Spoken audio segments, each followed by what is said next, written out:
आंध्र प्रदेश के वजीर आला नायडू ने ऐवान में कहा कि वो हमेशा दूरंदेशी के साथ मफाद आमा के लिए ही फैसले करते हैं। उन्होंने इल्ज़ाम लगाया कि गुज़िस्ता 5 बरसों में पिछली जगन हुकूमत ने बगैर कोई सरमाया खर्च किए मौजूदा असासे और मनसूबे तबाह कर दिए और अब मेडिकल कॉलेजों के नाम पर झूठा प्रोपोगंडा किया जा रहा है। उनका कहना था कि सरकारी मेडिकल कॉलेजों में भी पेमेंट सीटें मुतारिफ कराई गईं और इस मामले में अवाम को गुमराह किया जा रहा है।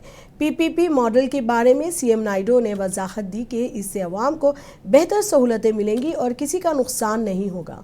उन्होंने मिसाल देते हुए कहा कि जेग्रो पावर प्लांट को जीवीके कंपनी के हवाले किया गया। कंपनी ने तामीराती काम और इंतजाम संभाला, बाद में वो मनसूबा हुकूमत को वापस मिला।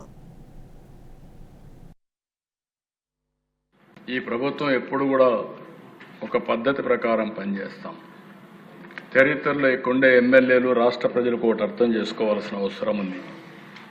చైనా మావో ఉండేవాడు, ఆయన కమ్యూనిజం ప్రాక్టీస్ చేసేవాడు. అది చూసిన తర్వాత దిశ ఆయన కల్చరల్ రెవల్యూషన్ తీసుకొచ్చాడు. ఎప్పుడు కూడా ఆయన కల్చరల్ రెవల్యూషన్ తీసుకొచ్చి యూనివర్సిటీని క్లోజ్ చేసి అందరిని ఊర్లో పంపించాడు. ఎప్పుడైతే పబ్లిక్ పాలసీ ప్రాపర్గా లేదో అప్పుడు ఎన్ని చేసినా కూడా ఫలితాలు వచ్చేటివి కాదు. డెంగ్ షియాపింగ్ నేను ఎప్పుడు కోట్ చేస్తున్న 30 ఏళ్ల నుంచి. డెంగ్ షియాపింగ్ అనే వ్యక్తి ఆర్థికవేత్త చైనాలో. అతను ఒకటే మాట చెప్పాడు, whether a cat is black or white doesn't matter as long as it catches mouse. అంటే ఏంటి, పిల్లి నల్లబిల్ల తెల్లబిల్ల కదా కావాల్సింది, అది ఎలుకలు పట్టుకుంటే సరిపోతుంది. అందుకే ఎకనామిక్ రిఫార్మ్స్ అని చెప్పి ఆ దేశ ఆర్థిక పరిస్థితిని మార్చిన వ్యక్తి. మావో అతన్ని ఊర్లో పంపించేశాడు బీజింగ్లో లేకుండా.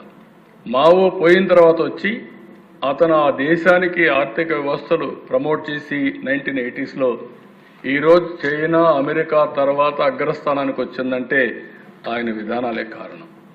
నేను అందుకే ఎప్పుడూ అంటాను, ఆర్థిక సంస్కరణలు తప్పనిసరి.